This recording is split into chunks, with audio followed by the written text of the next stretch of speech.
I'll come out and say it. I know there was a tradition around Halloween to prank one of the teachers' houses. And I know I'm no one's favorite, but fair warning. I start drinking the moment that final bell rings. And I'd hate to be the child-sized egg-hucking creature of the night that meets that level of drunk in battle.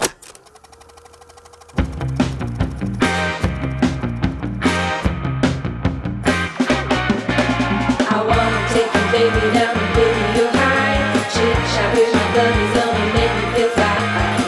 You know I wanna take you. Classes now in session down at radio high.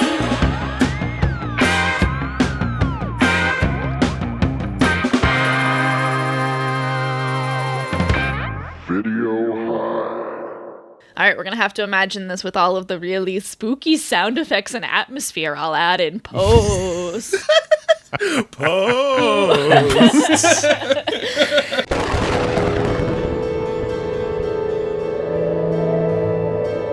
Once upon a Kentucky evening, a boy in mask chases little girls screaming through the halls of haunted house with Comic Sans galore.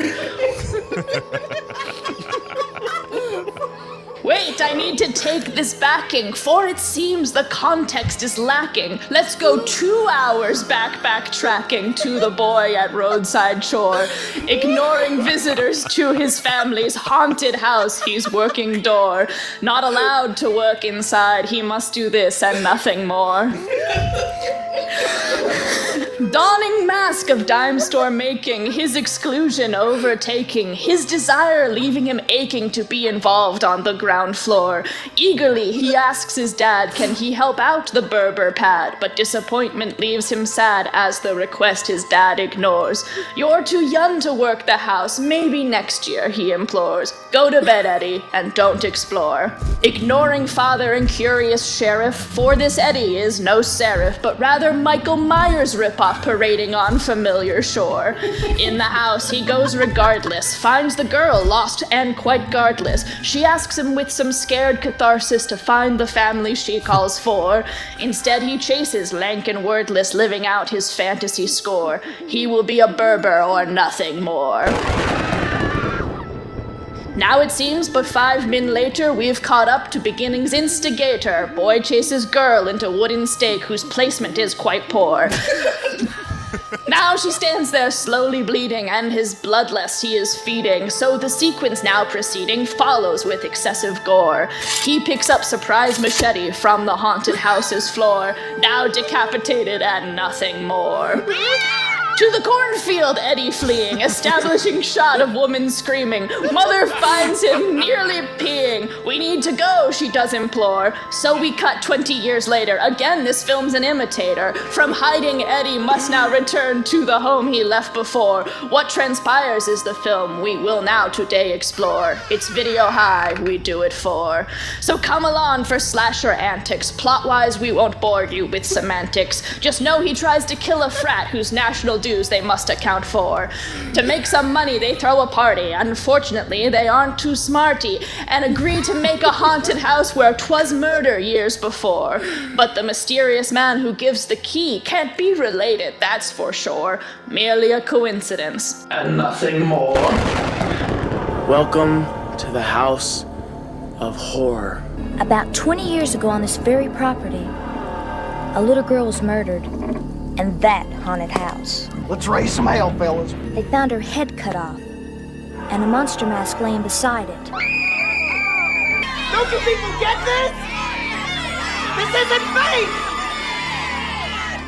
Please don't let him kill me! Now that is scary. So, ladies and skeletons, boys and ghouls, welcome to a very Halloween episode of Video High, or should I say, Video Die. Today we're discussing 1991's Hauntedween, a Halloween movie that seems to take place in the middle of summer, which is fitting because we're recording this episode in the middle of summer, but try not to think about that too hard. I see everyone is dressed up in their finest Halloween duds. Let's do the soul call. Josh Goff. This movie taught me more about the economics of frats than I ever needed to know. Casey Demon. This is a movie I'm very excited to jiggle it, jack it, play with it. What I've been doing for the past 4 weeks. And Greg Phantom. Thrills, chills, and kills are on tonight's agenda. I feel like between Jamie's poem and the theme song to this movie, we don't need to say anything else. That's like a completed art form. Hauntedween. Do you mean the theme song to Halloween or the montage song that they use? I mean, dying to start the show. Oh, you mean Radar Love. Yeah. It is literally Radar Love. In a haunted house on a haunted wing. It's the biggest party you've ever seen. Gonna raise some hell, gonna lose control. We're just dying to start the show.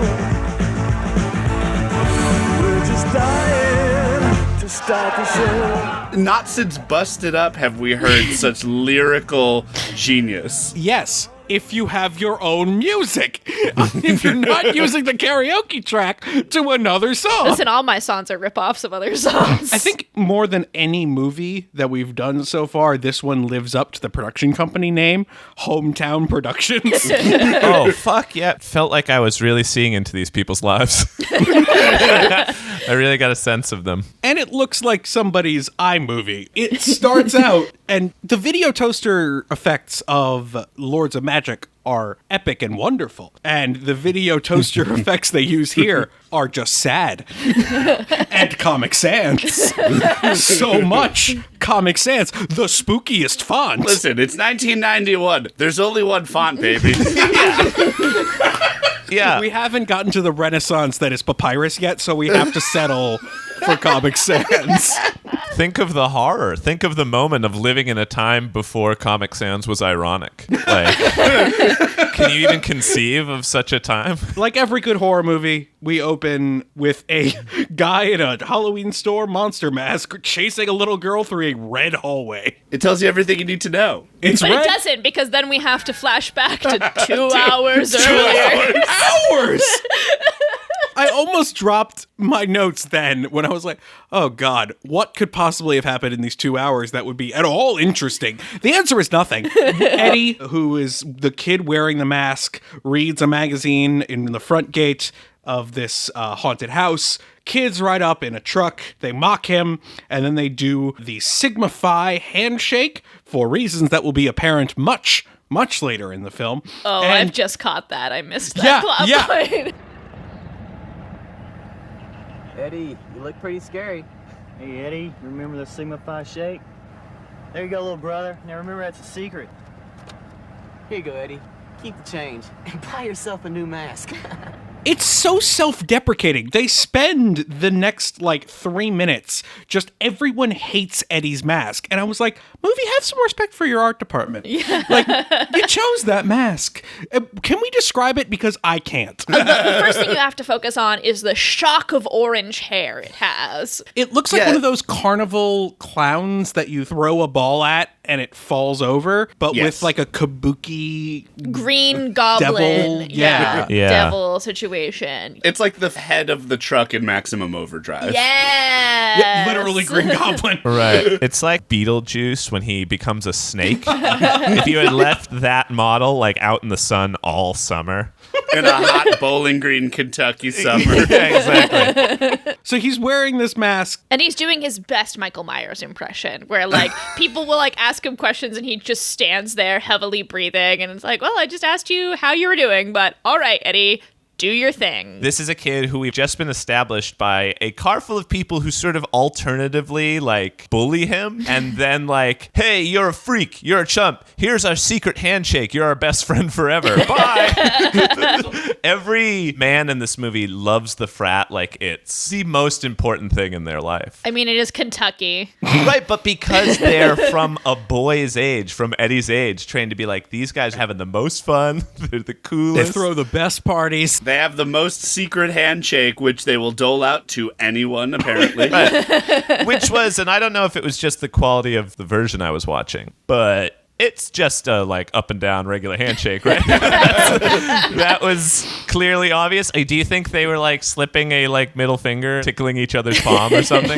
Because to me, it didn't look secret. It looked like, hey, how you doing? And then the little girl who he slaughters 2 hours later drives by, says nothing, and it's pointless. She gives him doe eyes. Sure. Wait. Let's hold on a second. I need to assess something right now before we move forward with, frankly, this entire podcast. Did you guys like this movie or not? Oh, God, no. What? I did. I loved it. I loved it. Josh. I hated it with a burning passion. There's always one of us. That's just a trend. Right. Like one Except person for has Strike to Commando. Yeah. And Lords of Magic. And Busted Up. All right, we have a type, obviously. I will say there are two scenes in this movie that I was in love with. That I was like, this is the movie I want to see, and I want this movie. And I have a pitch for it later on. Okay. Hollywood, call me. Josh Roth, movie doctor? I like this also because you live in Hollywood. So you often get calls from Hollywood. No, we all keep our phone numbers out here, shit, Greg. That's fair. Yeah, when you see it and it says West Hollywood, you're like, well, that's wrong. I found this to be a consummate work of genius. Is that too much to say? I think it's a great concept. Josh's argument is later is going to be super fair because like there's a way to do this movie better, but considering what it was, I love the concept of this movie. I mean, a kid who wants to work in his family's haunted house so badly but doesn't give him the chance, and then 20 years later gets to live out the fantasy by literally killing people in it. Like, that's dope. And everyone thinks so it's dope. A haunted house. Yeah. That's the idea is the like killer loose in the haunted house and no one knows if it's real or not. Yeah. And I love that. If that were the movie. By the way, Eddie, nice mask. Looks real scary. The sheriff drives by and also makes fun of Eddie's mask just to lay it on real It's a really thick. dumb mask. And then Eddie walks up to the House of Horrors, and that's where his dad tells him he's too young to work there, and immediately leaves the people that he just let in. That's what I was thinking. His shift was done for the night. So I will tell you, I worked in a haunted house for a number of years, and that is bad etiquette. The actors leave after everyone has left. Come on, Eddie, you know you're too young to work in the house. Maybe next year. Hey, you better get some sleep. Your mom said we have a lot of work to do tomorrow. Who is he leaving in charge? Nobody. We never see haunted house-ness. We see one vignette. Yeah. You see a bunch of goths who are just sort of standing around, and they fail to scare the little girl. It is unremarkable, at least in terms of being an effective haunted house. It is rad looking. this is clearly their family's bread and butter, but they could hire some better scare actors. Like the sort of slasher movies that came before it, you are presented with a universe in which you can't escape. And what this movie presents is a universe you can't escape because you're in Kentucky. And you're like, in that same regard, you not only can't escape it, but you also have to pay $5 for it. right. It presents the idea, like all slashers do. This is a killer you can't get away from. This is death coming for you. There's nothing you can do about it. Michael Myers wants to kill you. He's gonna kill you unless you're Jamie Lee Curtis. And you're not, damn it. You are not Jamie Lee Curtis. And what this movie does great is by the end, it shows us witnessing through the medium of a slasher movie, death incoming, unstoppable death, and then pulls the rug out from under it. I just really think that this movie is great. Like, great, not in a haha, laugh, isn't it bad great? Like, in the same existential vein as a Sam Raimi, but much more willing to drag Sam Raimi into this. No, dare you? willing to show the ridiculousness of like gory horror. It has to be silly because if you saw this movie, just plainly, you'd go mad. It lays too bare what we are as people. We laugh at the demise of our brothers and sisters, even though we know it's coming for us. Not laugh, but cheers for. Yeah. Like bloodthirsty. Oh, the bloodlust of this town. Oh, right. And what that only comes later. Like, this version of the haunted house is the lamest haunted house you'll ever see, probably on purpose. But isn't that saying something, that the only dream this kid has is to work in something as underwhelming as this? And what's so great is that first scene when he goes through the aluminum siding into the vent to end up in his future kill room, that like while he's in the vent and he's trying to scare the girl, all he's just doing is repeating very blandly, Blood. Death. Murder. Blood. Death. Murder. Man, woman, person, camera, television. he's just Rice Krispies, corn pops. Right. So he finds her and leads her to this room. And her mom, who literally was only there with her, has somehow lost her. And she was like one step behind her. God, she was following the group. Yeah, the group of fucking ding-dongs. Who were just like, oh, did you see that? It's just bad parenting. This follows a long string of bad 90s parenting that we've seen in these movies. Oh, yeah. Latchkey is an understatement. We could write a fucking... That's it. All right, so our Patreon account is launching, and we will be writing Video High's Guide to Parenting. That'll be the first. If you give us $150, you can read this term paper. Yeah. Now, at this point, we've sort of backtracked to the opening of the film, which that was not 2 hours. That was 5 minutes. 5 minutes. How else are they gonna get butts in seats, man? You gotta start with the creepy, kooky mask. The movie's trying to get away from itself. It like starts like, oh shit, no, 2 hours earlier, and the movie's like, 20 years later. Okay, go 20 years later, and then 20 years and 1 day later. 20 years, 1 day later, and then we meet Kurt and Melanie, and she's like, why do we never do anything anymore? And he's like, we'll go do something alone tomorrow, I promise. Then we go tomorrow. Then the movie finds them, and they're like, we gotta go to the other side of the river. If we go to the other side of the lake, the movie won't meet us there. And then it finds the haunted house, and the movie's like, phew, okay, we made it. The movie is It Follows, but it's the plot. Right. They gotta keep running away from the plot. And then they find themselves in the old haunted house, and they're like, okay, all right, we made it. Let's cool out. The movie can start now, everyone. But you could have just said 5 minutes earlier. We'd laugh them out of town if it said 5 minutes earlier.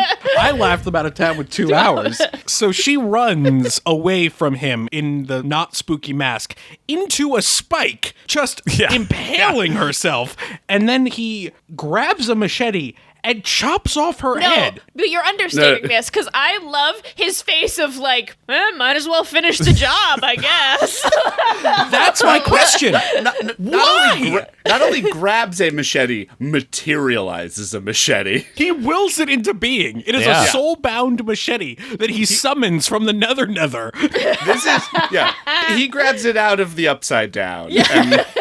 This is the story of a slasher movie who is born of legend.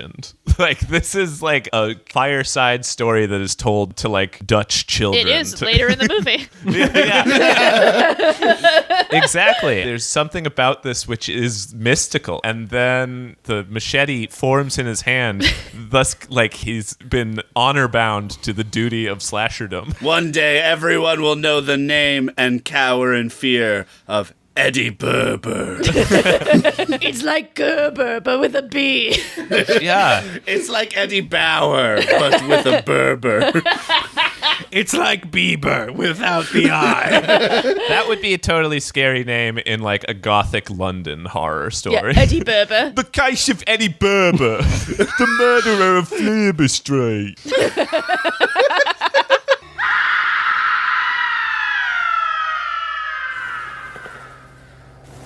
Eddie, we need to go away for a while.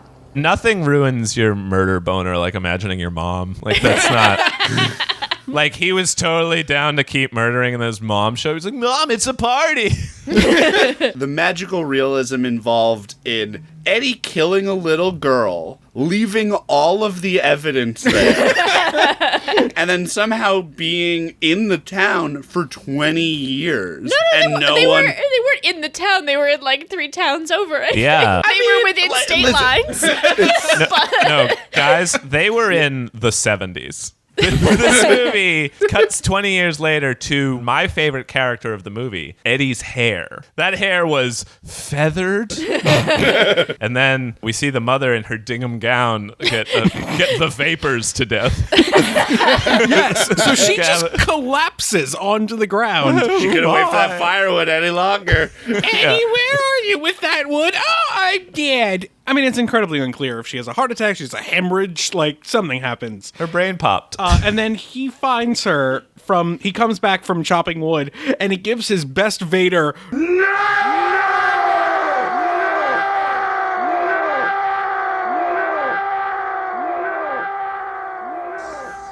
And this is when we cut to Top Hill State College, Redgewas, Kentucky, where a frat party is happening at Sigma Phi. When we get to 20 years later and we start with Eddie in his outfit, and then we cut to the frat party, I was like, this movie should have been called fucking Haunted Jeans, baby. Like, we got some fucking denims. No, this had the same like vignettes that we saw in Future Kill, where it was just like panning across these like comedic beats at this party, and like none of them landed well. Zero. They're like listening to like MIDI honky tonk rock and roll CDs, and like when they were like, oh, we're broke, it's like, well, that makes sense why you're listening to like Bill's like mix CD where he's just like, no, I made this song, it's 45 minutes of the same thing over and over again. And it's all set to Casio demo songs. The whole score is just like the drum beat on the Casio keyboard going. Yeah, the 2 exceptions are both ripoffs. Of the Halloween theme. The Halloween theme and Radar Love. Do do do do do do do do do. Changed 2 notes. We changed 2 notes. We changed 2 notes. It counts. Somewhere Vanilla Ice is like, you did good, guys. This movie gives us a very in-depth look at the economics of frat life. With my least favorite character in film history. Okay, yeah. Oh. Which is Kurt? Oh, Hanks. Hanks is my least favorite character in film history. What? Hanks is a hero. Yeah, Hanks is a national treasure. The fact that he is the hero of this movie makes me hate him even more. I love the fact that at the beginning of the movie, Hanks is wearing a shirt that says Survivor on it, and then he does. I was like, that's the boldest fucking move I've ever seen in a horror movie. And thank you for saying Hanks, because I like wasn't sure if it was Hanks, Inks, Eggs, like this accent. Hillbilly Don Knotts. It is my job to inform you that although we would like to keep you as members of our national fraternity, it is difficult without your dues. In the past 6 months, we have received a total of $17.13. You are currently past due in the amount of $3,700. Man, that is total bullshit. I sent him a check last week. How much? $4. When I think Halloween movies, I think revoked membership based on past dues. Listen, that is the upper middle class white boy's worst nightmare. Yeah, it makes sense why like all these guys go on to become congressmen. It just confirms so many delicious stereotypes. Kurt doesn't care. Like, he's very flippant about their membership from the fraternity getting revoked. He's like, well, I guess we gotta raise the money. And yeah, everything has always worked out for Kurt. And it will continue to work out. It's a critique of what this character's life is like. It's so crazy. Not only does he care about nothing, does everything work out for him forever, he shakes off death. He, in this movie that is ostensibly about like watch as people die, he and his beautiful friends just like brush their shoulders off and like come back to life. So yeah, to describe Kurt is a pair of boat shoes that a witch cursed to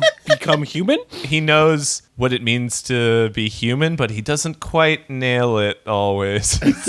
One of the side characters of the film, a drunk guy who used the letter from the fraternity board to plug up a hole in his shoe? He was a baffling side character.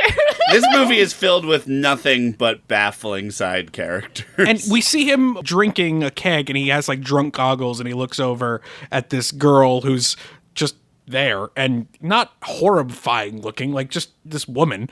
And then it's like drunk goggles to a beautiful woman. He said, "One more drink, I'm going home with her." But also a woman who looked relatively the same. Yes. Like there It was wasn't like the same woman in a different wig. Like it was like they gave her a Right. blonde wig. I'm so upset that you aren't finding this as brilliant as I am. I mean, much like The Town, we are rooting for the murders of all of these people. Right. But also like But they don't come. We don't get it. They don't go to the fireworks factory. A couple of them do. I want them to die, and I don't get it. yeah, Josh, you are presented with yourself at the end of this movie. How does it feel? How does it feel to see yourself so captured in a film? Kill them! So Kurt is chatting with his girlfriend Melody, who's jealous of his friends and the time he spends with them. Do you remember this summer when you had to leave my family's vacation? Yeah, my dad needed some help on the farm. I know, and I can understand that. But it's always something. So what's bothering you?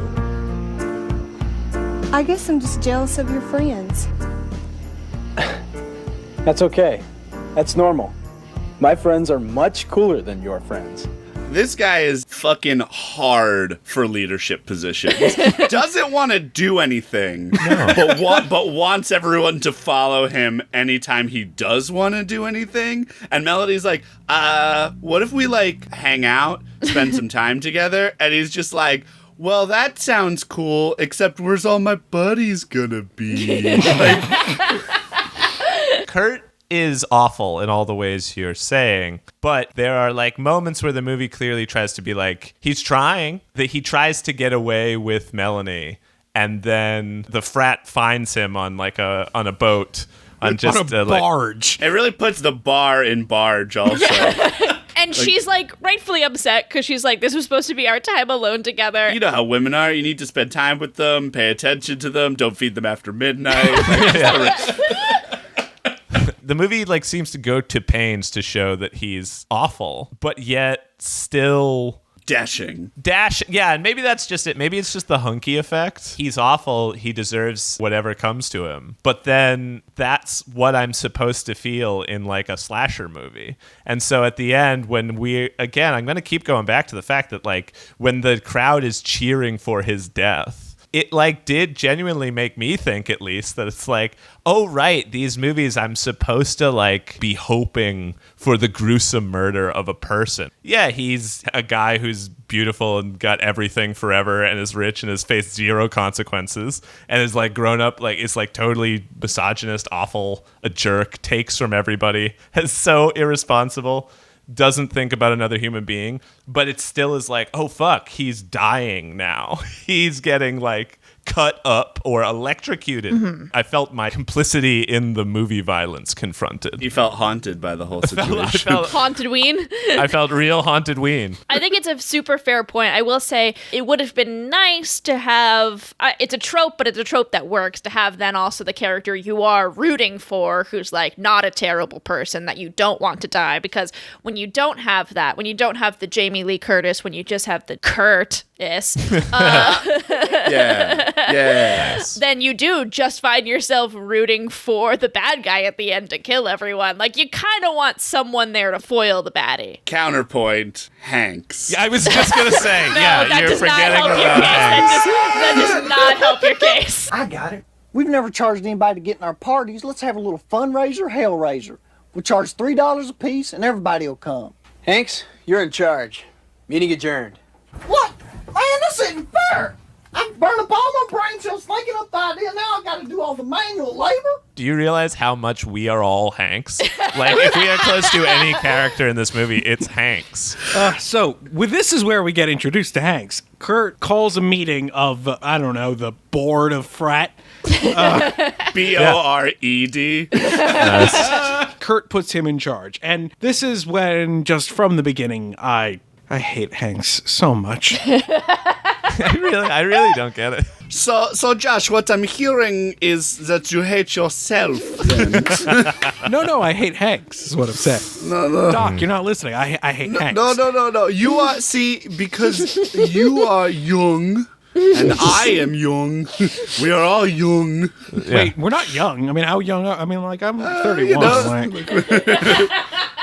I guess these guys are kind of 31. They're playing young, but they're not really that young. They're playing very young. That's what I'm saying. Hanks definitely didn't always land.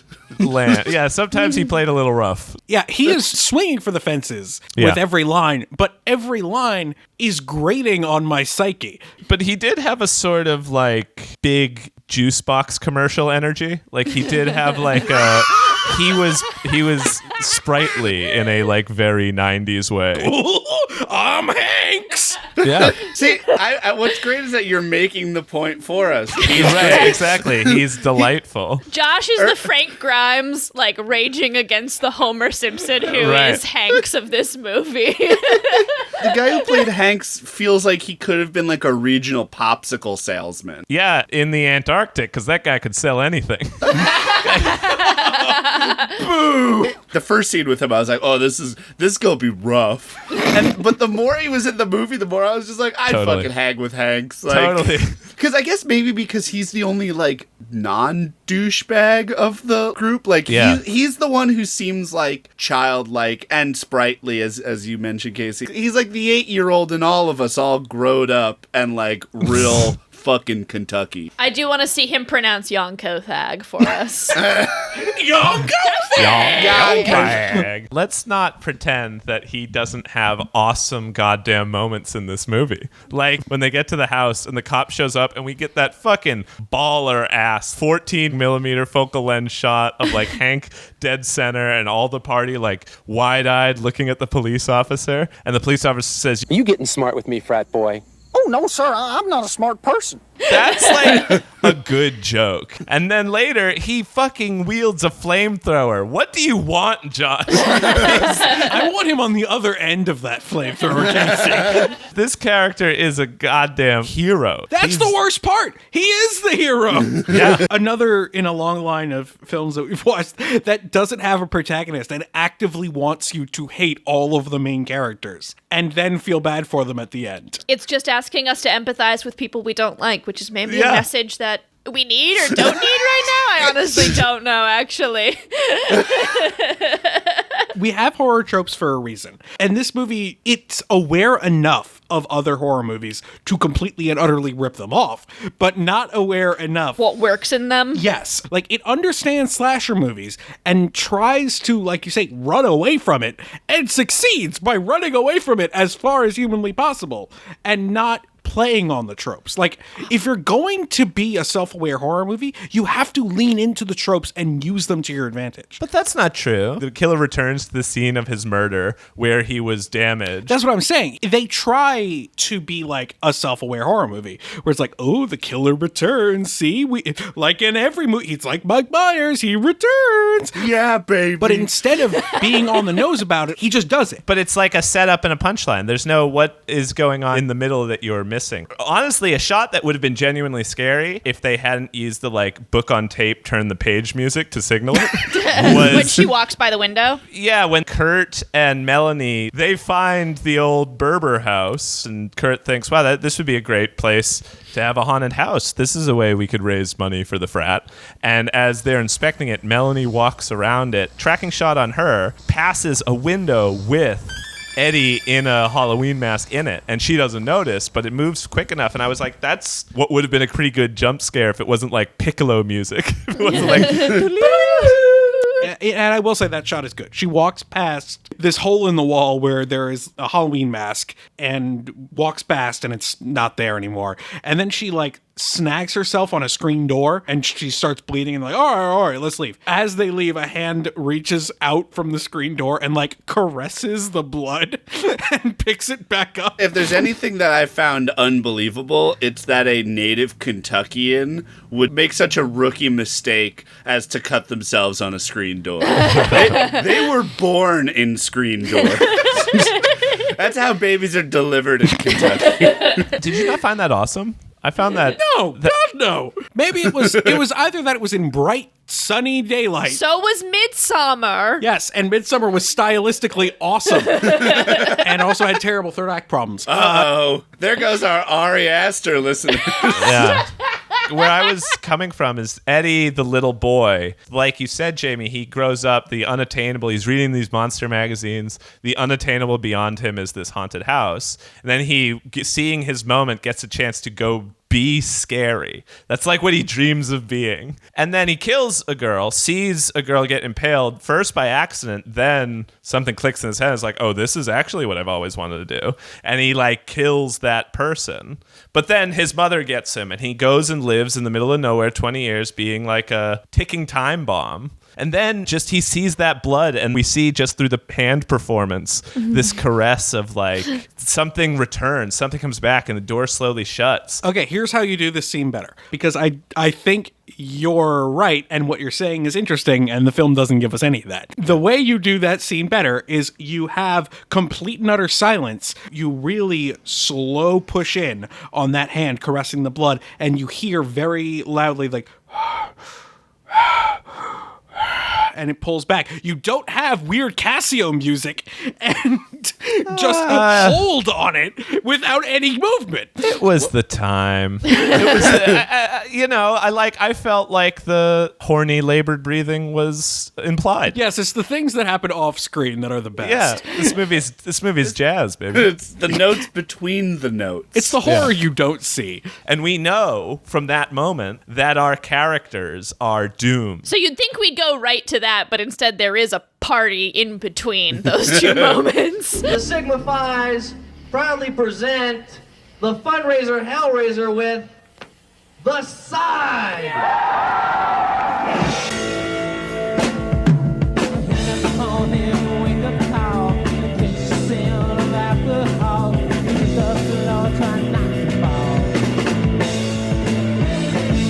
That was when the movie really jumped 20 years. Like the movie that I could have sworn was set in the 70s suddenly has The Side and everyone's dressed like they're in Buffy the Vampire Slayer. Like the counting crows are just performing for them.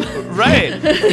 And the party gets genuinely like realistic. And here's my question. Did the filmmakers throw this party to get this footage? Because that's the only reason that any of this feels real. Fucking awesome. I hope they did. If they did, I give them credit. Because this party does feel genuinely much more interesting and alive than the first party we see. Now the party has like genuinely realistic, a band's playing, so it like makes sense that they're sort of like not talking to each other. Their conversations have to be close and like yelled to each other. They're playing beer pong or whatever. They're doing like a table game. This party scene has so many little brushstrokes of genuine realism. There's like a perfect joke in that we're watching side characters talk while a band called The Side is playing. Yes. Yes. We do go into now like the most blatant Halloween ripoff sequence that we have in the movie, which is tracking Eddie from the neck down as he comes out of a van that's pulled up outside of the party.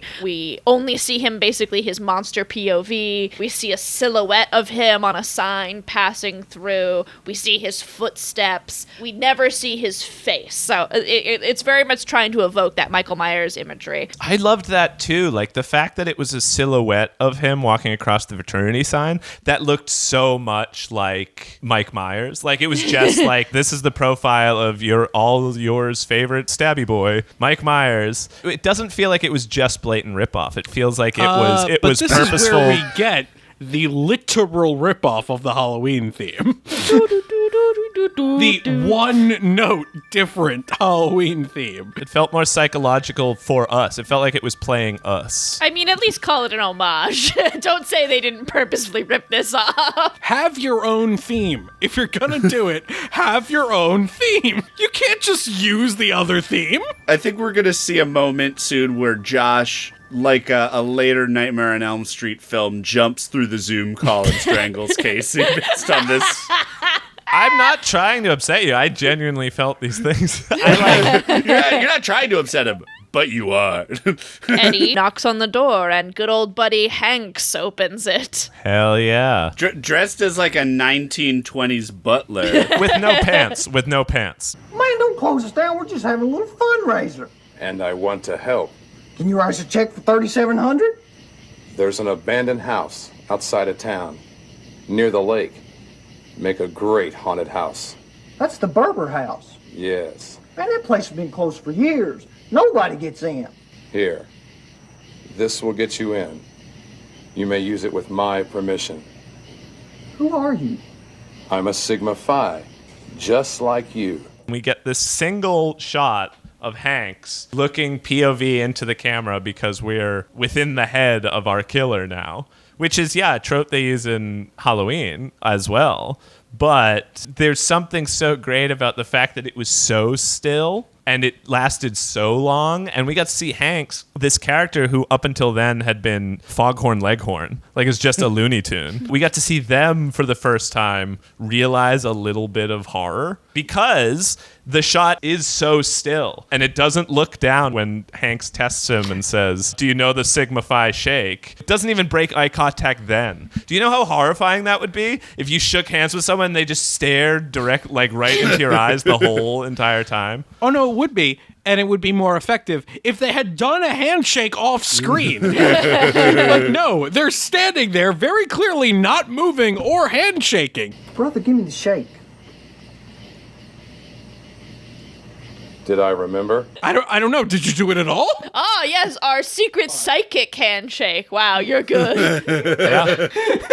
So the killer overheard Kurt and Melanie talking about wanting to do a haunted house at this place, goes to the frat and gives them a key saying it's my place. Do you think he's held on to that key for 20 years, or do you think he picked it up from under the mat while he was visiting the house yesterday? I think he went down to the hardware store, got a replacement key, fixed up the lock, because clearly this guy's good at home renovation. That is a fucking scene I want to see, is the locksmith guy coming to the house to like fit the key again. It's just like, all right, are you sure? It's been abandoned for 20 years, and he's just like staring at him. And he's like, yes, no, I own this house. Wait, didn't the guy who owned this house murder a girl 20 years ago? Nope, definitely not. Don't ask again. I promise that's not a great idea. The sheriff doesn't ask that question either. I mean, look, guys, it's Kentucky. 20 years to remember one murder.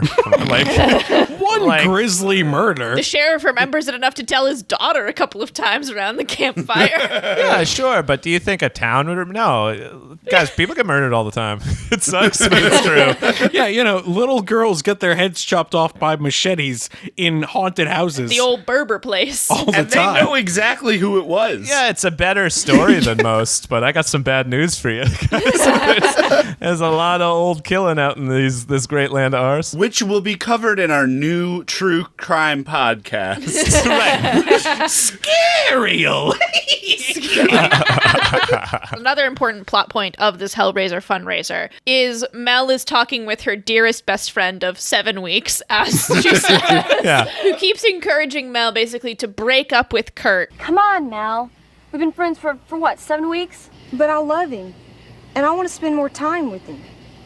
You want my advice? Dump his ass. Just forget him. Find somebody else. You're too young to be miserable, and if he really gave a crap about you, he'd fight for you.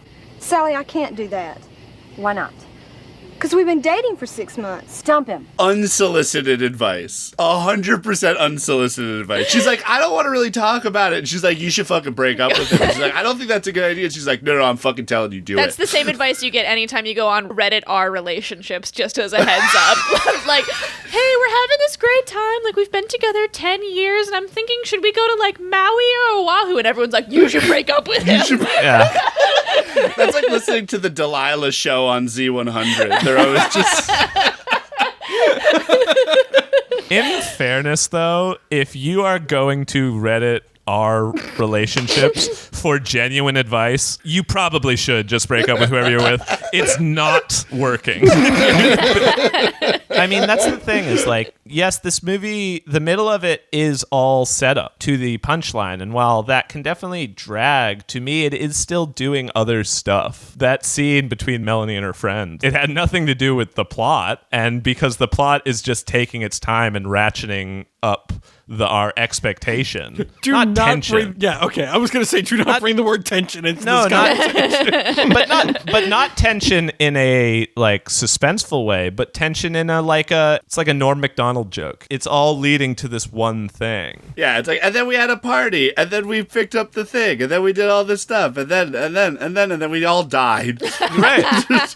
This is more of your drunk uncle over Passover, just rambling on about the bygone days of his frat parties for, I don't know, the entire Seder. And you just praying for sweet death to release you. Yeah, but this is folklore. It lives on whether you want it to or not, Josh. Right, it's epic. And that brings us to The fixer-upper montage. Oh, yes, you're right. Because a frat who is having so much trouble raising money from their parties. Like, we see them go from just having like a lame but free party to having a paid but awesome party to being able to ask everyone they know to fix up a house. Yeah, Hank leads an army of people in bikinis to fix up the barber house. Start the show. Kurt and the bros, they drive up to the house. We learn that Mel broke up with Kurt that night after her conversation, completely off screen. They go to open the door of the house, and the door just falls in.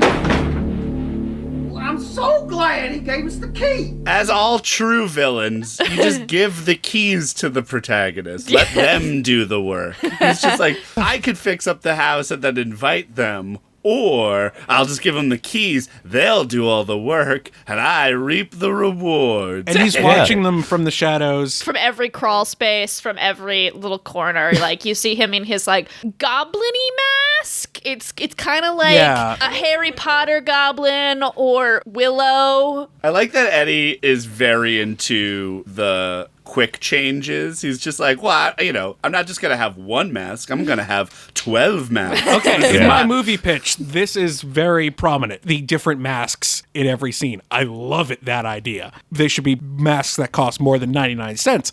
But it's an interesting idea. So Hanks is leading his army of bros and gals. Welcome to hell, my friends. Nails. Nails. Paint. Paint. And most important, beer!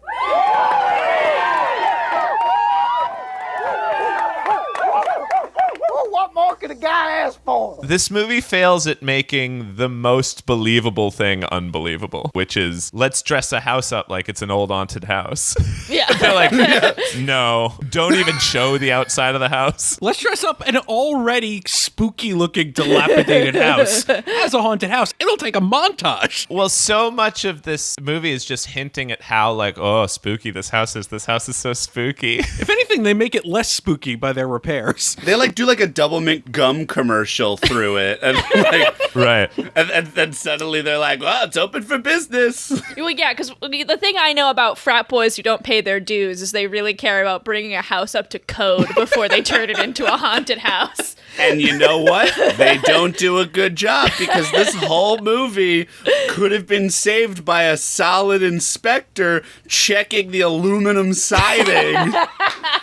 Oh, you gotta fix this crawl space over here. Yeah. Anything could get into this. You could get murderers in here. You could get rats. You don't know what you could get in this crawl space. The whole movie hinges on this idea that they have really not checked the house thoroughly, because that way our future adult chud Eddie can just go in and out. And no one even knows that there's this room somehow that he ends Everyone up just in. accidentally stumbles on it. Hey, there's another room. Wait, during their montage, they didn't even fix up that room? No, it was such a slapdash effort. To be fair, when they're repairing the house and you have the like shirtless buff dude like nailing things into the house, they just throw him a beer and he just starts drinking. So it's like, well, of course, there's going to be some corners cut here. People are going to snag themselves on a couple nails here and there while you're walking through. Man, with some paint, some Lysol, this would be a killer haunted house. Hell, screw the paint, man. Let's just bring some people in here and let them stand around. That'll be scary enough. No kidding. I'm so scared I gotta take a leak already.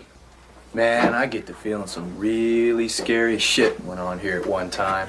And that brings us to the fireside scene. The lake is less of a scene and more of a scenelet. It still gave me so much. They're all around a fire. They're having a very realistic seeming, like, sitting around the fire scene. I was going to say, that seemed very legitimate. Like, it's amazing how, like, 80s, 90s movies are always just like, let's have a party in the woods. And it's one dude with an acoustic guitar and, like, a handful of beers. And they're just like, this is fucking great. And he only knows the beginning to Freebird. Is it great? Is it great? Well, what song is it that y'all want to hear? Freebird, because I'm saying it's sarcastic. Well, if I leave here tomorrow,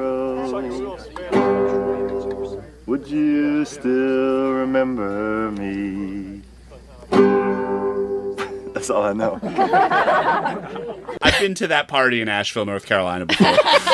This movie is a ballet, a pirouette of tonal shifts. Defend this line, Casey. Defend this line. I was about to read this same line. They're telling the story of what happened there 20 years ago at the Berber haunted house, because the girl that Hanks has been pursuing is the daughter of the sheriff who passed this tale along to her. So she knows the whole story. She tells the whole story of what happened. Again, not enough to question the fact that, oh, you said the owner of this house gave you the keys? Huh. Well, my daddy says a little boy did it. He talked to a lot of people that night. He said the little boy was really weird. He was into monsters and all that creepy stuff. Well, I don't believe any of it. I mean, I think the girl cut her own head off. Right. And now she's trying to pin the rap on the little boy. Nobody would cut their own head off. Well, speaking of head. Defend this line! He's a jerk. Yeah. A jerk we've never met before that then walks off and is dead. Sure, Josh, yeah, when I saw that and he made the head joke, I was like, oh, that's so stupid. What a stupid movie line. But then the next scene, when we follow these two beautiful people down to the lake and they start taking their clothes off, they're embarrassed. They're weird. It's like really awkward. It's still like really like, I don't know, do you want to go swimming? Yeah, I kind of do. And again, in your mind, the viewer, you know what they don't. Death is coming for them. They're still kids. Are you sure you want to go swimming? It's probably cold. Well, sure, I'm sure. I mean, aren't you sure? Well, sure, I'm sure. I just wanted to make sure you were sure. Sure. So she goes into the water. She walks off into the foggy, misty, cold lake. They linger on it in such a way that you think she's going to get got. You know, it wasn't a surprise, but it was at least like well set up when the impish goblin face peeks up over douchey guy's shoulder. He's like a Jack in the Box the way he pops up into frame every time. Exactly. And the mask is like smiling. It's a punchline to a joke. It is like he's entering screen and being like, haha, never mind, death's over here. And then the line that chilled me to the bone. Ferris, what are you doing? I'm cold. Come make me warm again. She's now naked, alone in the cold, and there is someone's about to kill her. That she has no idea. That was like an on-screen death that like chilled me. Like, is this the seventh seal? Yeah, I mean, I do think that like if you were to raise the question of like defend that line, Ferris and Joanne are ding-dongs. And they've been given like 4 lines to basically be like, hey, look at these beautiful people who we are going to explain are going to get naked for some reason, because that's requisite. And they're going to die, and you're not going to feel really that bad about it. I would say, though, to make it more effective, strip that line out and have them just be people. Again, it's the not leaning into the stereotype to become the stereotype. You're making them these doofuses, then they're killable, but you want me to feel bad for it, but you made them doofuses. Don't make them doofuses. Because the movie, Josh, no, I totally disagree, because the movie is about, by the like big final set piece, not just feeling bad that people die. It's about confronting the fact that you want people to die in horror movies. I also really got down with the fact that their friends just seemingly totally forgot about them. Yeah. Well, not Hanks. Then we cut to the next day. People are putting up signs, handing out flyers for Hauntedween. Kirk finally puts together that it's a little odd that they just randomly got the keys to this house. It is weird. Also, it's weird that Joanne and Ferris never came back last night. Yeah. Should we investigate that more? No. Hanks said that Mel is friendly with Bentley at the party. Kirk gets mad at her. Are you mad at me? Why? Should I be? I don't know. You seem like you don't want to talk to me. Well, I thought I was giving you the space you wanted. Why don't you go talk to Bentley? Bentley's just such a perfect name for Yeah. that breed of frat boy asshole too. Like, I shall name my son after the car he will one day drive that I will buy for him. After the car that he was fucking conceived in. Yes. But then we see a better fixer-up montage than we had before, which is Eddie going to town on the kill room. Oh, right. And he is Beautiful. way better at decorating than they are. Oh, yeah. Point of contention. Eddie's had 20 years to ruminate on this perfect version of trapping a bunch of random kids and killing them for audiences to see. You couldn't think of anything snappier than the kill room. Again, this is pretty from the stark. boy who just chanted, kill, murder, blood. Like, this is what he's got. Honestly, I would have liked that to just be written. That's like at least like... Yeah, because he writes in big red paint, the kill room thing, and yeah, he could have come up with something better. Well, it's just like, it feels like he's trying to start a franchise, and it's just not working. You have to P.F. Chang it up a little bit. I'll show you, Dad. You got to remember, though, that what Jamie said earlier is right. He hasn't 20 years been ruminating on being the perfect murderer. His dream is to work in this haunted house, and his only knowledge of it involved an actual blood, kill, murder. Yeah. So that's what he thinks a haunted house is. What he did in that room provided the only scream that he'd heard from the haunted house for a little while. Everyone else thought the rest of the house was kind of dumb. Yeah. And the crowd loved him. He was like, he was a showman at the end. He got what little Eddie wanted all along, was just to be a part of something. And he became, in his twisted, broken mind, the star of the show. So cars line up to get to the haunted house. The whole town is jazzed. So jazzed. With my favorite line. Is this going to be one of them really scary, scary haunted houses? Yes, it is. It better be. The Yelp review at the end of this out of her is Yes. going to be Make or break. She has a scorched earth policy to Yelp reviews. You know that for Listen, sure. I go to Halloween Horror Nights in Los Angeles and Orlando every year. I got a real high stakes. This better be good, you frat boys. It's all I'm saying. But I paid $5 for this. That's an expensive milkshake in a movie in a couple of years. Hauntedween 2 is actually just the story of this lady who, after this haunted house experience, has to just seek out like more murderous and intense haunted houses because her taste has been so ratcheted up. She's gotten a flavor for it. Yeah, and if you want to do something right, you got to do it yourself. So she's the next. It's a snuff house. When we first get to the haunted house, we see what the frat has put together as the haunted house. Yeah. It's not bad. It's better than the first It's haunted better house. than what it was 20 years ago. Like, they actually, I was expecting no effort, and they put in a surprising amount of effort to this decor. And I will say, from this point on, until about 5 minutes before the movie ends, this is what I want, and I'm here for it. There's like a wall of hands that like there are some frat bros behind that like touch some people when they like walk up to it. There's Dr. Slasher with a flamethrower. Anybody need a wart burned off? Yeah, Chekhov's blowtorch. Yeah. They put together this pretty good haunted house. And they came up with that whole room of hands as a really clever way to grope women, I have to say. But also not just. They grope everybody. They do. That's Equal opportunity groping. Then the Dr. Slasher room for movies of this time, it looked good until he like saws the woman in half and pulls out the obvious like plastic legs. It looks really good. It's a genuinely pretty good like haunted house experience. And then the next room is again like a torture chamber. And the people strung up are both, of course, the sexy women who are just the props of the frat. The shit we go through for these guys.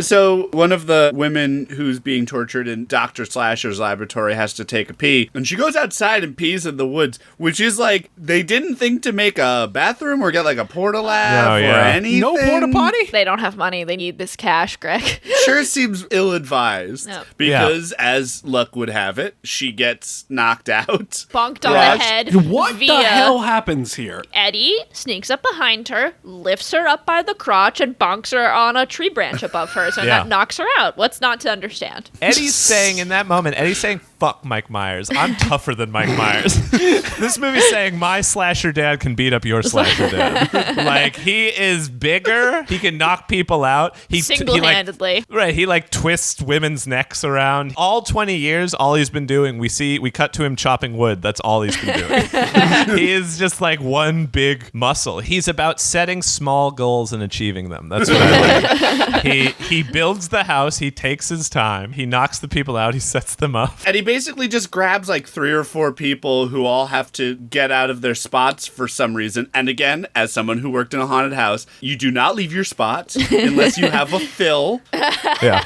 She just gets up and nobody's taking that place. There's just mannequin legs there. You have customers coming through. They're not getting the scares. They're going to complain. They're going to want their money back. They're going to give us a bad Yelp review. So then the guy goes to get them beers and Eddie pumps the keg for him and then cold cocks him out. Sick. So he takes his unconscious victims back to the Kill room. And that's just in time for the first crowd of people to stumble upon the kill room. Hey, look, there's more. This is awesome. There's quite a lot of blood on those scenes. Look at that. This is good.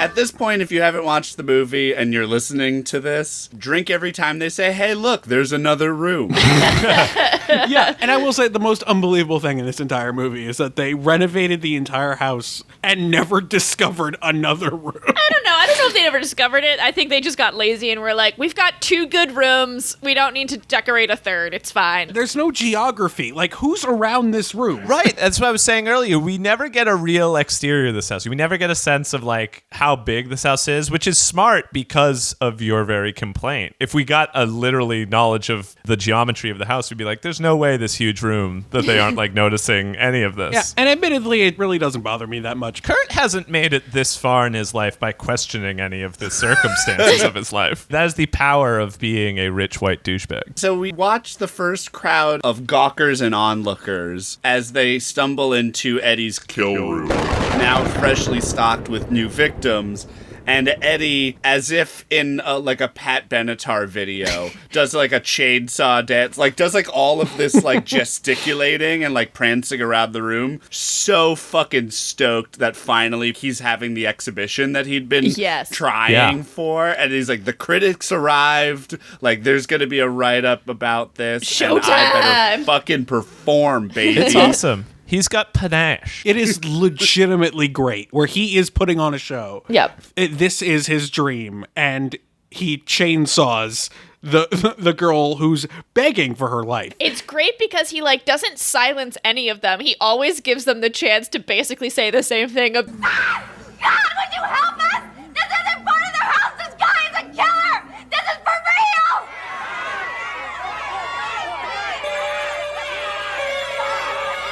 Man, she's a good actress. She can really act. She is good. It looks so real. Then these people are screaming for their lives, which is making me feel like this is horrifying. To think that this is happening is like really horrifying. And then to see the people cheering the first time this happens. And it doesn't really ever, even though the same thing happens again, it doesn't get old because this was the dry run on characters we know nothing about. Now it's like, now what are you going to feel, baby? Like, the movie's being like, all right, now we're bringing the main characters in. I disagree. I think by the second time, it does get old. I agree. I think the first run is awesome because it is so weird and sort of like feels almost out of the movie in a way. It's sort of stylistically speaking, this movie's vacillated between super duper light, Animal House-y, frat comedy, and then like fairly serious 80s horror, and this really lies somewhere in between. This is sort of evocative of like the second Texas Chainsaw Massacre, where it's like over the top and goofy and gory, and it's,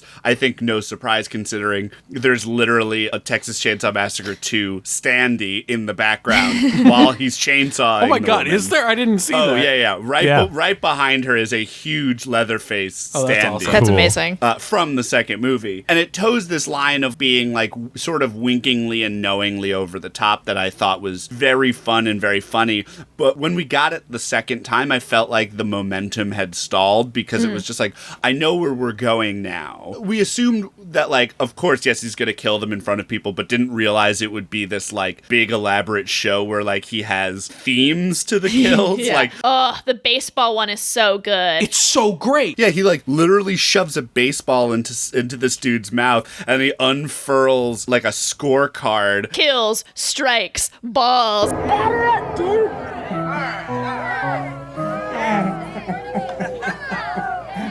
Strike one.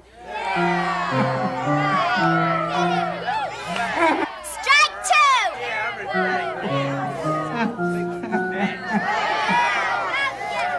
Take his head off.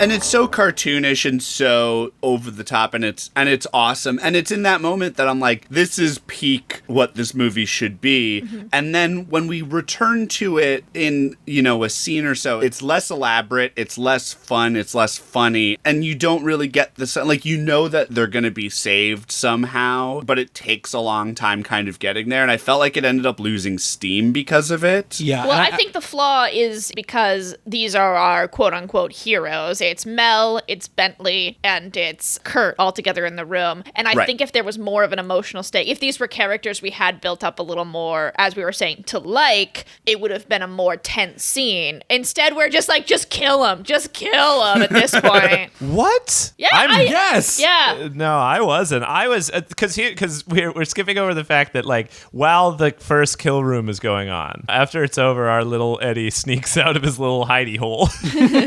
Kurt and Melanie are having a argument. You know, they're having the requisite makeup conversation of like, I really care about you. And then Eddie just pops up next to them as if because he's just been crouching there during their whole romantic speech. And like Three Stooges knocks their heads together. I kind of would have loved if there was a coconut sound effect here. I was gonna say, yeah, or a fucking comedy timpani, just a boing. And so here's why I disagree with everything you guys just said about the next scene. Continue. Like, well, I will say though that part of it is that like Kurt's big redeeming speech with Mel here is such a fucking fart. Sally was right. She told me you'd chase me. I just didn't know how much you meant to me until I thought I'd lost you. Kurt, you never lost me. You had me the whole time. You just didn't know it. What in the actual fuck? Yeah. Because that is some bullshit. Because that's not his redemption moment. No, he doesn't have a redemption moment. No, Casey. he does. He absolutely does. No, I have a counter argument to this when you talk about this later. No, his redemption moment for at least the movie I was watching was not that moment. That moment, like everything else, was a fart, douchey, bro dude setup to what is the tragic punchline. The scene before was a like grisly chainsaw murder death, then a joking like baseball shoved down the throat like pageantry death. The next scene, the deaths are not over the top. They're a hanging, slicing a wrist, and an electric chair. The way that we, for a long time, doled out the death penalty, the way that we punished transgressors. These three deaths are not over the top in a horror movie sense. They're chilling in a very real, genuine sense. And what is brilliant is there is no like screaming for help from anyone except Kurt. And there are shots of Kurt screaming when he sees what he thinks to be Melanie getting her wrist slit, which I was sure was like, yeah, you're dead.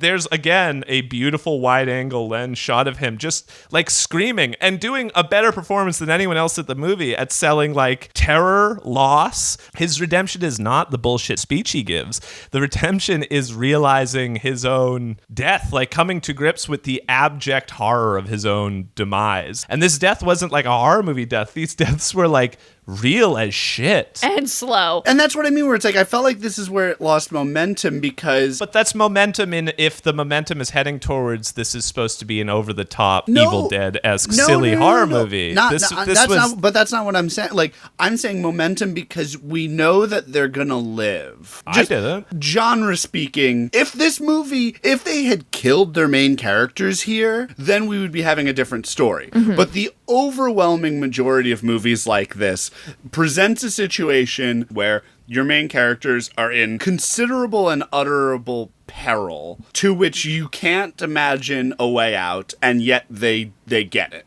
And the thing with this was just like, torture wasn't fun or over the top. The rescue wasn't heroic or interesting. And so it ended up being like a 10-minute scene of waiting for it to happen, which I thought undercut the oomph of it because nothing happened that was surprising. Nothing happened that was particularly narratively interesting.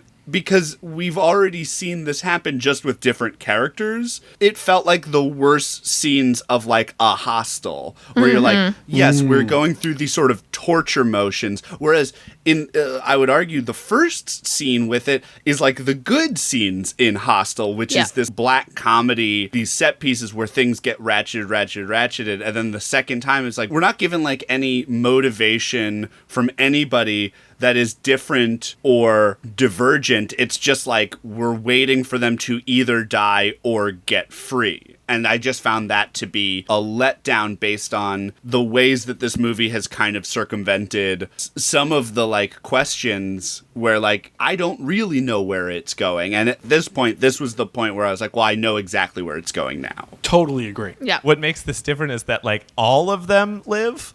I am surprised Bentley lived, honestly. This isn't just that Jamie Lee Curtis like gets out. This isn't just like the girl runs out in the street covered in blood screaming and is like the last one saved. None of our main characters die in this movie. But we don't care about any of them. Like, it's only sad when likable people die? In film, yes. And we also don't really tackle that. Like, that's like an aspect of it, but that's not inherently interesting. There's no aftermath. There's zero aftermath. Yeah, there's no discussion of like, holy shit, I can't believe we all lived. Because we'll talk about the last shot of the movie, but there is no repercussions to them all living. Like, we don't get that scene of the catharsis of, like, we all survived this. And, Greg, I totally agree. They set up this really interesting, elaborate showmanship of the first kill room. And the second kill room is such a letdown. Yeah, like, either super guignol or it just had to take a different type of turn. And then them getting free is just like somebody being like, oh, it's real. It's Hanks, by the way. It's Hanks. And yeah, the hero. Our hero! This isn't part of the house! Oh my God, he's really killing us! I don't understand how many more examples you need of this guy being cool and awesome to like him. Again, I love Hanks. Part of it is that he just says what everyone in the scenes has also been said. Like, that's what I mean, where it's just like, it just felt kind of like that they ratchet up and they were like, this is good, and then they didn't have a second payoff. This movie is setups and payoffs, and that was a lackluster payoff. I did feel paid off. The reason why it works where everyone else hasn't is because he's on the other side of the fence. And suddenly the audience, us, are being introduced to the idea of like, this isn't entertainment. People are dying. Oh my God, panic, running. And then the movie reminds us, actually, yes, this is very much entertainment. None of them died. Everyone lived. Here's how I would do this scene better to make it more effective. Hanks comes in, starts yelling, it's real, it's really real. The crowd doesn't react because why would they? And instead, what happens is Kurt gets free and starts to fight back against Eddie. And suddenly there's a fight inside of the kill room. And then people start to freak out. Even better, end the scene with the crowd going wild. Yeah, yeah. Maybe they don't freak out until like Hanks and the other frat boys come in and start fighting Eddie, and like then they realize, wait, what? Yeah, their immediate turn of like, oh, someone outside the cage said this is real, it must be real, is so pointless and repetitive. I disagree. We don't have to harp on it, but I just think that like it's not just in the dialogue. It's in the situation. It's in the setting. It's the fact that this has been a movie where we've seen fake horror, fake horror, fake horror. The fact that the last room is really happening and it takes someone outside the cage to say it to break the audience into thinking, oh yeah, it is real. I mean, it also helps that it turns out that human heads look just like latex. Like that is nice. I mean, it's helpful for Eddie that our guts actually do just look like wet paper towels. Yep. Hanks runs in with the flamethrower. Chekhov's blowtorch, baby. Tells everyone it's real. Everyone freaks out. He flamethrowers down Bentley off of his noose, which was kind of awesome. There must have been a better way. Yeah. I know. The most effective way is clearly to flamethrower the noose, the very flammable rope. It's the quickest at the moment. What's he gonna do? Untie that knot? No. Eddie starts to run away into his hidey hole, and Hanks shoots the flamethrower after him. God, Hanks, you okay? I got him. I cooked him like one of Mama's home-cooked biscuits. Son of a bitch! If you didn't like Hanks, and I'm looking at you, Josh, like there's no way that you said, I got him, I cooked him like one of Mama's home-cooked biscuits is not lyrical poetry. It's a pretty good line. Yeah, I really don't know what else Hanks has to do for you. He like goes and gets a flamethrower, shoots it at the monster. I like and this. It, like, this and is then where gets I like tuckered Hanks. out. This is part of the movie I really love. But Eddie doesn't die. He escapes to his van and starts driving off. This is my favorite character point for Kurt, which is what I was going to say in terms of him not having a redemption moment, is he's cradling Mel, who is, it looks like, still barely alive, and he's like saying, Right. I'm sorry, and he sees that Eddie drives off and just goes, you're gonna be okay, Mel, and like drops her and chases him. People don't change. Kurt grabs a shotgun from the cop car that's pulled up, the sheriff, runs after the van. This is when we get the shot of Eddie driving the car. He takes off his mask and we see that he's older and also like disfigured. What, anyone know what that was? Every scene, Eddie has a different Halloween mask when he kills people. And at the very end, as he's driving away, he takes off the mask, and at least to me, he just looked like a dude. But he was disfigured. Yeah, I thought one side of his face was like burnt or something. I don't think so. No, I think he was just like a guy with big long red hair and a mustache. He looks like your plumber. No, he's burnt. He's burnt. Solidly burnt. Well, that's also because he just got hit with a flamethrower. But the mask isn't burnt. Well, I think that is... That's just a mistake. Okay. That's fair. Look, he's got no shortage of them. Maybe he put on a new one. New one. Yeah. That's great. He had to go get the van. It was like Cynthia Rothrock and Guardian Angel just had to go home real quick and do a quick change. He had to look good for the last shot. Kurt shoots the van and it explodes. Awesome. And then it keeps driving. No, that is not what it does. No. He shoots a van from yards away with a shotgun. It immediately explodes. a great shot. Which shot. Assumes that this was an all Flint VW bus. Yeah. Which doesn't seem like it worked out very well. He stands there watching the like flaming, burning wreck. And then it drives away. Yeah, it's awesome. He's alive and still this motor is still chugging. You know, you can't kill that VW. Car still runs. That is a damn good vehicle. Oh yeah, that's a well-made car. And then we fade out. That's it. That's awesome. Wait a minute, Oh, no, Josh. I was into that. Josh, no way you can even convince yourself that that's a lame ending. It's a pretty lame ending. How dare you? Guys, this is insane. Now I know I you're loved this fucking movie, with and me. I'm still like, you No. know. What do you want? What do you want to end a movie? You want aftermath. I want aftermath. No, the aftermath is he keeps going. Death keeps going. It keeps happening everywhere. It is the ultimate. It's the apotheosis. It isn't. You know, it's a lame ending for a villain.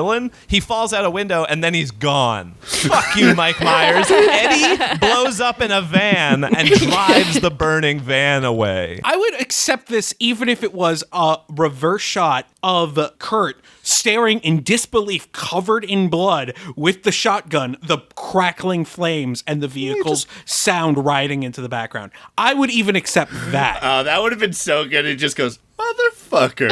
No, what would have been brilliant, what would have made this movie a classic of all time, is if in that last moment the van turned around and started driving back, and then it cuts to Kurt, and then cut to black. That would have been awesome. good. Paul Kersey from the Death Wish movies just puts a hand on his and he goes, "There'll be another next time." Yeah. Hey, look, everybody, there's another room. Come on.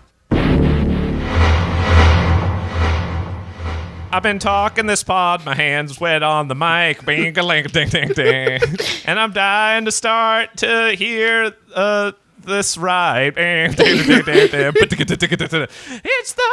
Rip-Off Report Card, Rip-Off Report Card. It's the Rip-Off Report Card. Come on and hear the stuff from Greg. The Hauntedween Rip-Off Report Card is brought to you by Top Hill Aluminum Siding and Ducts. We've got killer deals for you to get all of your ducks in a row. The underlying theme of our October movies is interesting if unintended when we originally picked them. Like Forever Evil and Shadow Creature, Hauntedween was pretty much the only movie that any of its creators ever graced us with. Over the last decade or so, Hauntedween has been semi-rediscovered and recovered from obscurity by adventurous horror heads searching for regional horror's unturned stones. Director Doug Robertson saw a surge enough to produce a new 20th anniversary DVD of the film, but sadly passed away in June at the young age of 56, so scoring another copy or getting another movie out of Doug seems itself unlikely. His cinematic legacy lives on in this sole film, his sixth screenplay, and the only one that he wrote to purposefully make himself on a low budget and make it shootable. He was living in LA and, like many burgeoning filmmakers, couldn't sell a script. So he had the idea for Hauntedween while in the shower and pumped out a script to shoot at his alma mater, Western Kentucky University, also the alma mater of 80s horror icon John Carpenter. What? Nice. He knew that he can get a few weeks of free labor from the students and faculty and scrape together $60,000 in cash and $100,000 in deferred payments to shoot this 16mm masterpiece. Apparently, Robertson didn't like horror movies, but thought it sellable. But when he returned to LA with his product in hand, he was offered 3 distribution deals, none of which featured upfront cash, which he surmised would mean that he would never get paid. So he ultimately self-distributed the movie, producing and schlepping tapes to conferences and conventions, eventually selling 2,000 units nationwide. Even that wasn't enough, as he was last to be compensated. So, with his legacy intact, he moved back to Bowling Green, Kentucky, got into medical supply sales, and led a normal life until his death. In 2015 or so, Hauntedween 2, which is promised by the end credits if you stuck around, was pitched, promoted, and even had an Indiegogo campaign, raising a whopping $385 of its proposed meager budget of $10,000. Oh. And it seems to have been totally abandoned. Bummer. It wouldn't have been a project for Robertson, but of career 80s rebooter Dustin Ferguson, who helmed such far-flung sequels as Legacy of Boggy Creek, which is the sequel to Legend of Boggy Creek. What? Silent Night, Bloody Night 2, made 43 years after the original, and he also served for the editor for Return to Sleepaway Camp, which was made more than 15 years after the last Sleepaway Camp. The right time. Seemingly, Ferguson was also quick to capitalize on our current 2020 situation, somehow making and releasing 13 features this year. Hell yes. Of which the particularly timely 5G Zombies is among. Oh, good. He's a psycho. And that has been our Hauntedween Rip-Off Report Card. Dying to start with our final thoughts.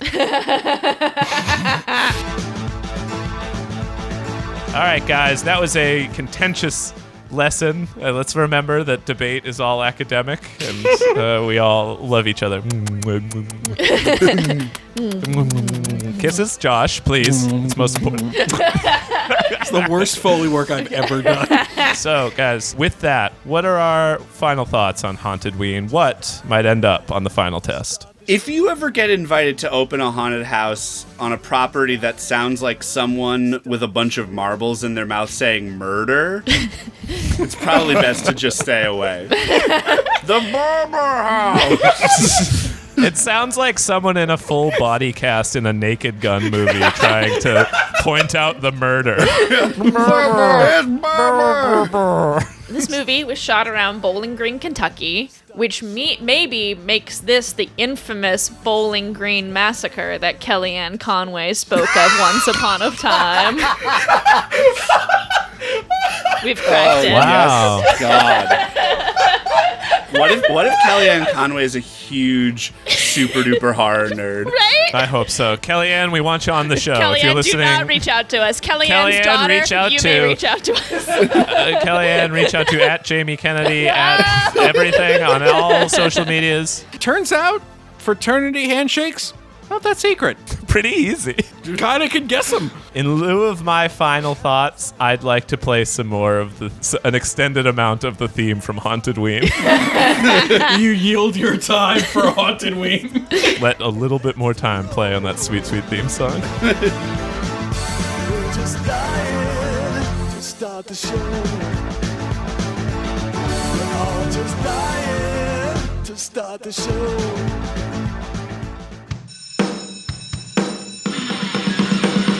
Well, classmates, we've survived Schlocktober. Thank you for your perfect attendance record. Treat yourself to some fun-sized candy. Thank you so much to Philip Marlowe, who plays the teacher, Seth Applebaum of Ghost Funk Orchestra, and Gabriella Tessitore of Scout Harris for the theme music. Thanks to Kevin McLeod of Incompetech.com for additional music in this episode. Justin Ferrero of The Rizzos did our bed music and sound mixing. Thanks to Ann Shearer for our logo. And thanks to the entire Video High crew, Greg Hansen, Casey Regan, Josh Roth, and me, Jamie Kennedy. Tune in next time when you get 2 movies for the price of 1. The Power of Ninjutsu, the stories of a white ninja tracking and killing down other white ninjas, and the son of a crime boss seeking revenge and honor for his assassinated father, and the very tiny Venn diagram between them where they intersect. Listen to Video High on Spotify, Apple Podcasts, or wherever you get your podcasts. And remember this Halloween to mask up, both for costume and pandemic purposes. You know what? Psycho killer. Qu'est-ce que c'est? What is it? What is it to be a psycho killer? And I think that's what this movie is ultimately about. Up in your ears. Podcast Network.